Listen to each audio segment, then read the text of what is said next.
Juan Carlos, Don Jorge, un placer. encantado de recibirte. Una cara nueva, Una cara nueva. una experiencia nueva, un ingeniero que ha tenido una experiencia interesante en el sector financiero, en la parte sobre todo de la importancia de la educación, comenzando por la familia, ¿va? Correcto. Porque uno hace, yo gozo, porque yo también soy ingeniero, entonces hago hojas de Excel, ¿verdad? Pero las hojas de Excel no sirven cuando choca uno el carro, cuando tiene un problema de salud, cuando suceden tantos imprevistos y realmente uno no hace esa buchaca, ¿verdad? O la inflación se lo está comiendo, o los fondos de inversión no están dando buen resultado, ¿verdad? O la situación cambia, porque la situación financiera de un país cambia. Ahora, por ejemplo, hay una situación que nunca yo la había visto, que era una revaluación del colón, ¿verdad?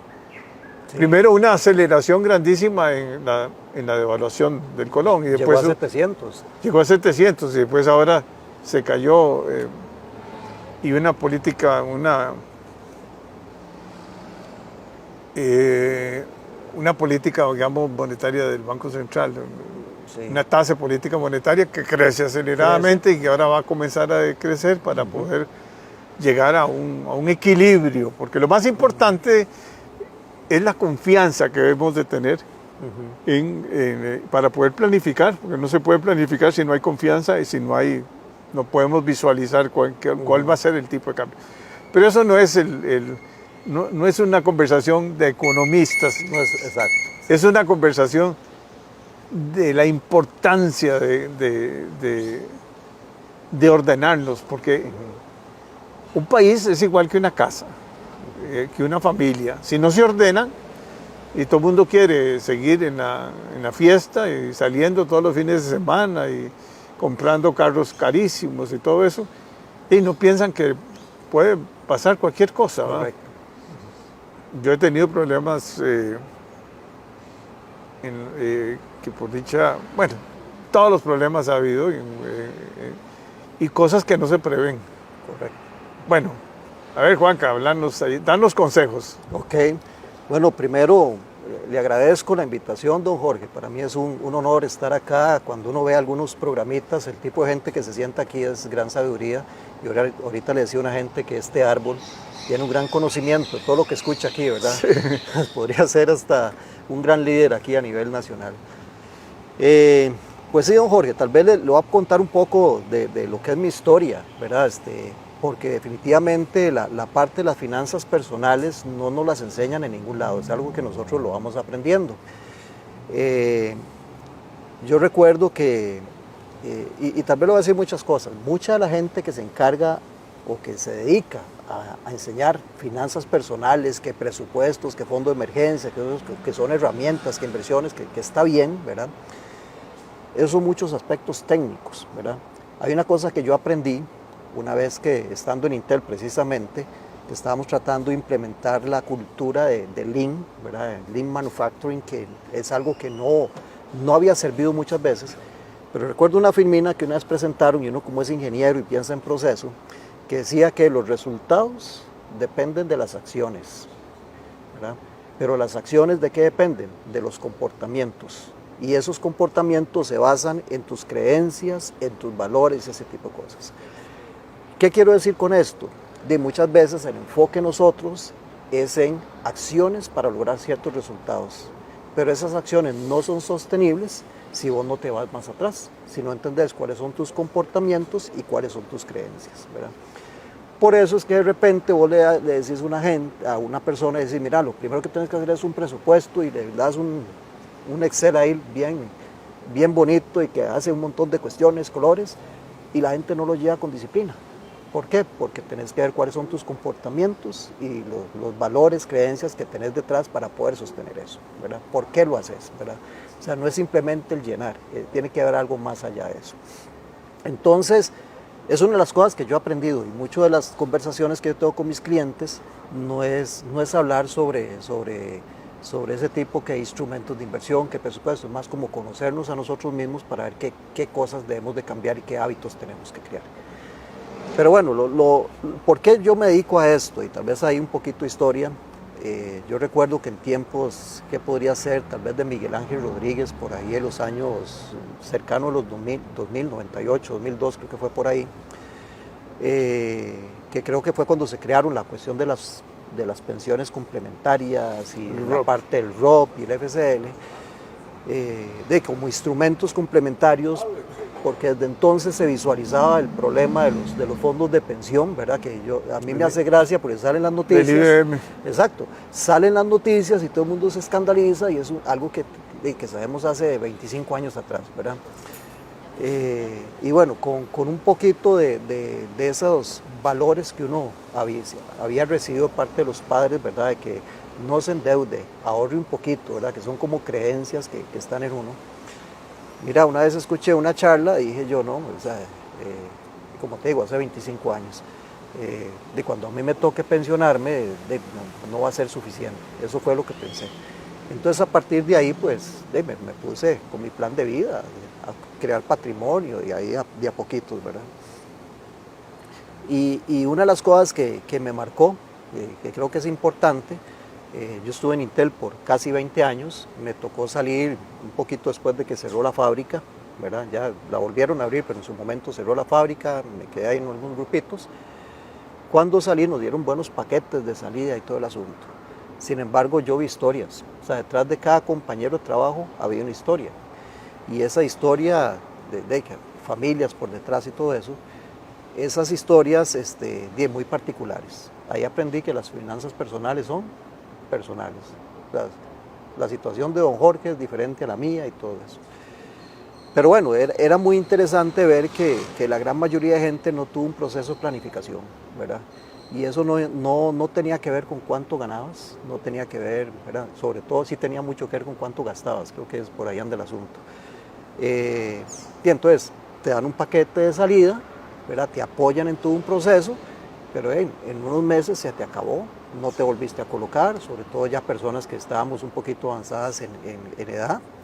Y bueno, me tocó ver un compañero que ya después de varios años de estar tratando de colocarse, que no lograba, el momento que se colocó, ¿verdad? Y en algo bueno, mira, a los meses, ahí quedó, ¿verdad? Y yo creo que fue mucho la atención financiera de todo ese proceso. Entonces ahí es donde uno empieza a valorar, o sea, detrás de una situación de finanzas sanas, eso tiene una implicación en tus relaciones familiares, en tu salud interna, en cómo llevas tu vida, ¿verdad? El tener un estrés financiero, yo lo experimenté, por ejemplo, recuerdo, recién graduado, yo no quise comprar carro como muchos de mis compañeros, ¿verdad? Que compraron su carrito. Yo seguía ahí en bus, ¿verdad? Y ahorrando, dadas las creencias que había recibido. Y en algún momento sí se me presentó la oportunidad de comprar unos apartamentos, ¿verdad? Entonces de ahí tuve que conseguir un segundo trabajo en las noches y todo eso para poder hacer frente al asunto. Pero bueno, ahí yo experimenté un estrés financiero terrible porque no me alcanzaba el dinero, ¿verdad? Para pagar eso. De eso llevó a que me enfermara, inflamación aguda del duodeno y todo eso, ¿verdad?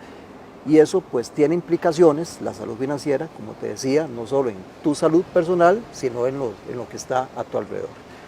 Entonces bueno, después de toda esa historia de vida y un poco tal vez las cosas que uno en el día a día fue aprendiendo de cuánto ahorraba, dónde lo ponía, si lo ponía en un banco, si en un puesto de bolsa, la forma de ahorrar, cuánto tiene que ser, cuáles son tus metas, que un fondo para emergencia, que tal vez es importante ahora que vos mencionabas de que si te pasa algún imprevisto, pues cómo le haces frente.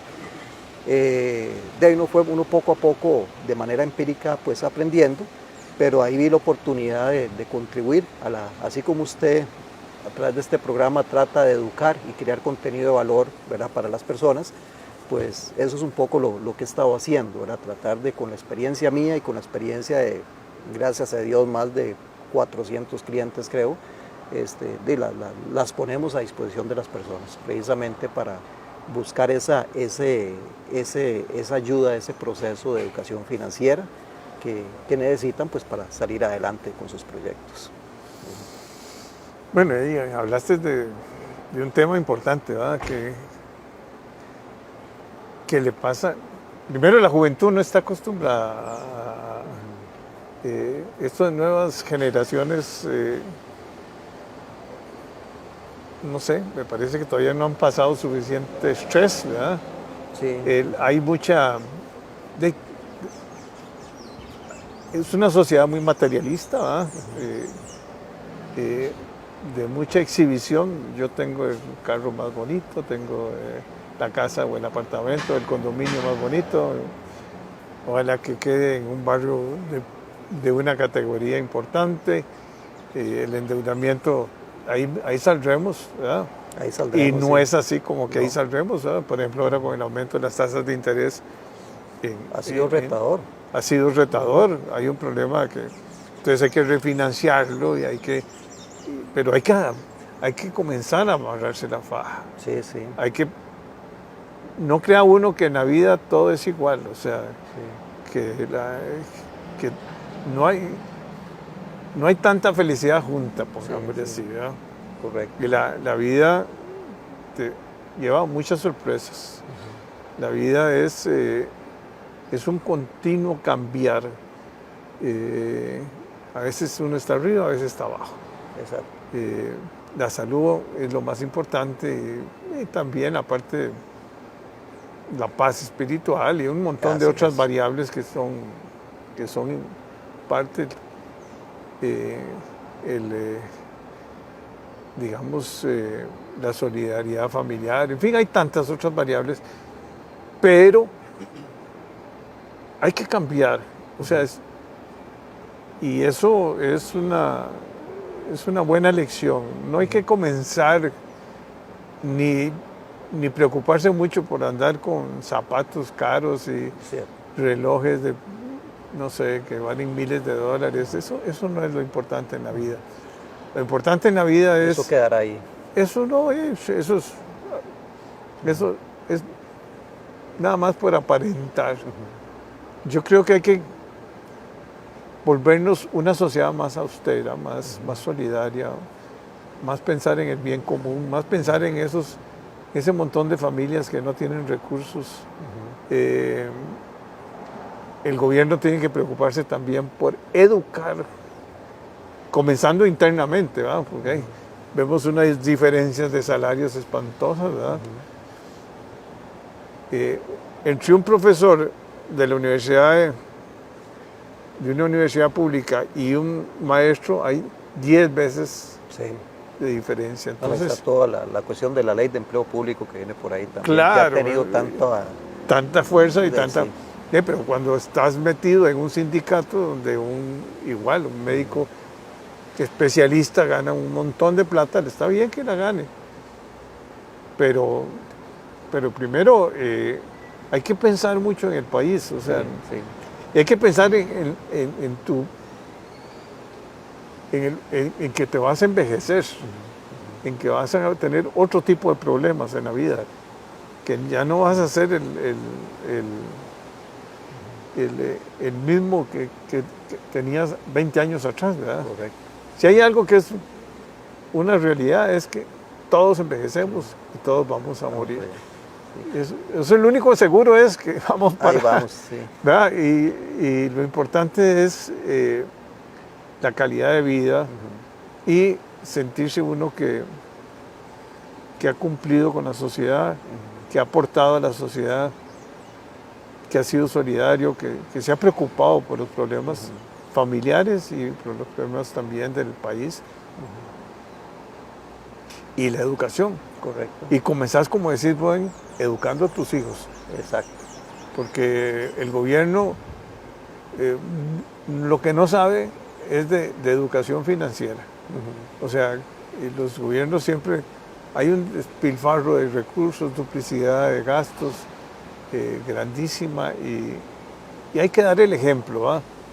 Hay mucha oportunidad. De hecho, tocaste varios temas ahí dentro de todo este comentario. Por ejemplo, sí está la cuestión del consumismo. O sea, todo nos atrae. Vos ves que hablaste del carro, hablaste del reloj. O sea, al final de cuentas, cualquier producto o servicio nos llama la atención y no deja de ser bonito, pues, de darse ese tipo de placeres.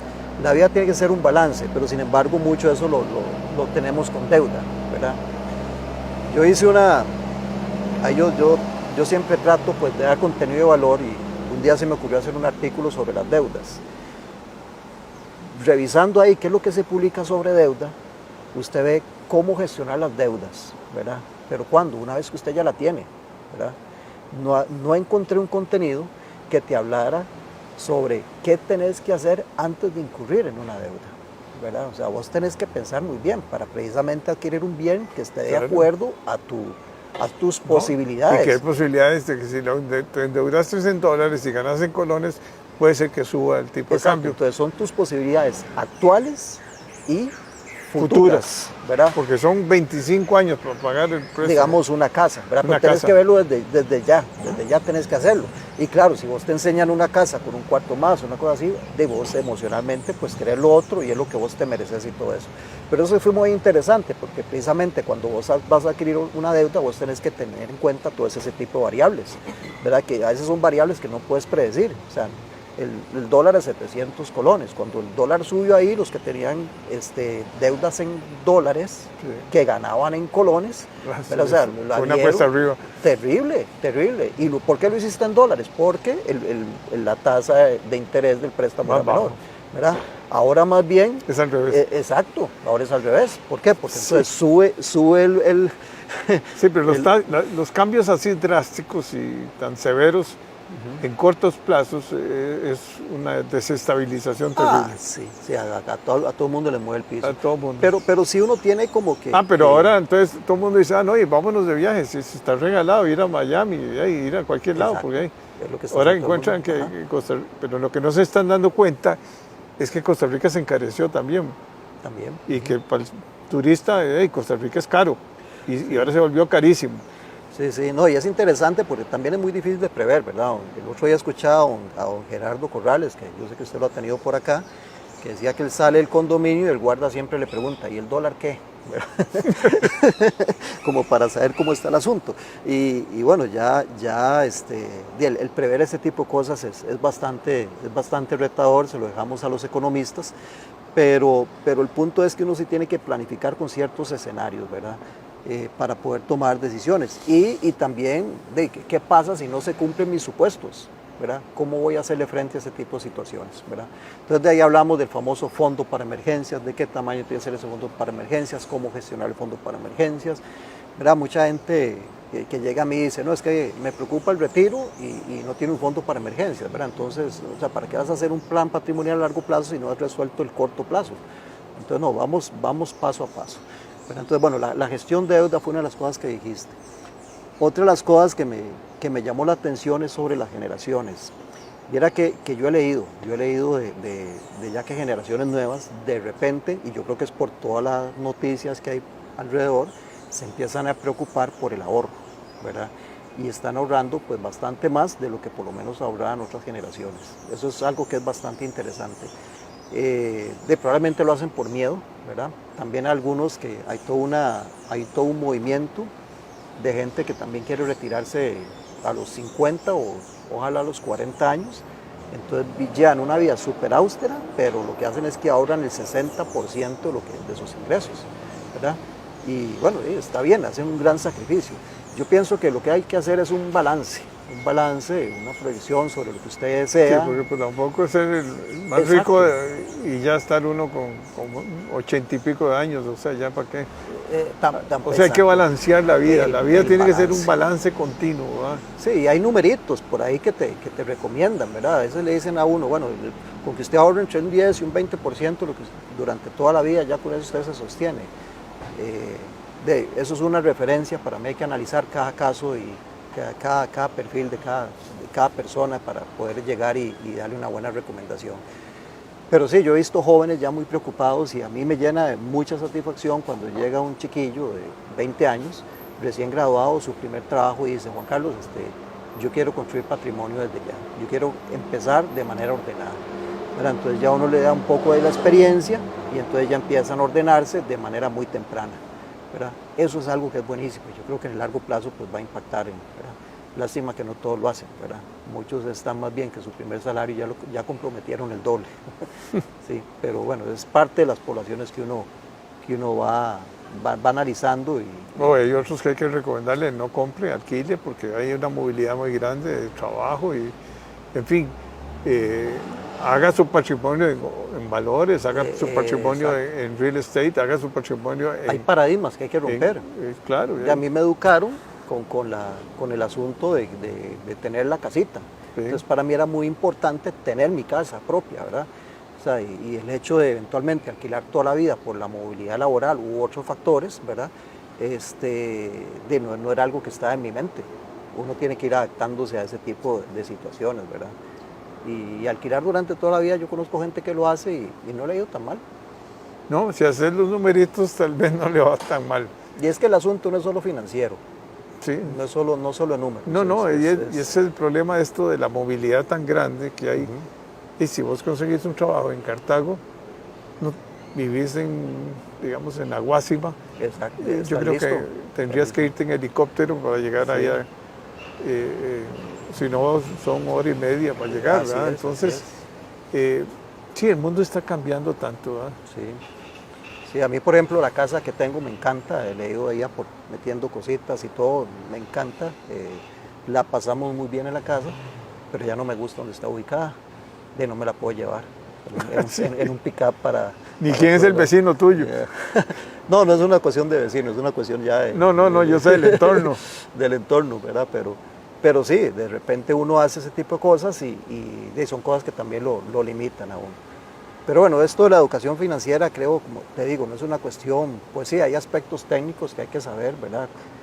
Por ejemplo, la gente cuando empieza a hablar de inversiones, de repente me dice, pero ¿qué instrumento es mejor? Invierto en acciones, invierto en el Standard & Poor's 500, invierto en real estate, invierto que si me voy a un banco, que un puesto de bolsa. Y yo le digo, es que no hay instrumento mejor ni instrumento peor. O sea, lo que tenemos que ver es, o sea, cuál es su posición financiera actual, cuáles son sus objetivos, cuál es tu perfil, vamos a hacer un balance. O sea, yo, por ejemplo, una persona que ya se está retirando, no le puedo recomendar inversiones en instrumentos volátiles buscando altos rendimientos, ¿no? Hay que buscar seguridad. No, porque ahí el riesgo sube, ¿verdad?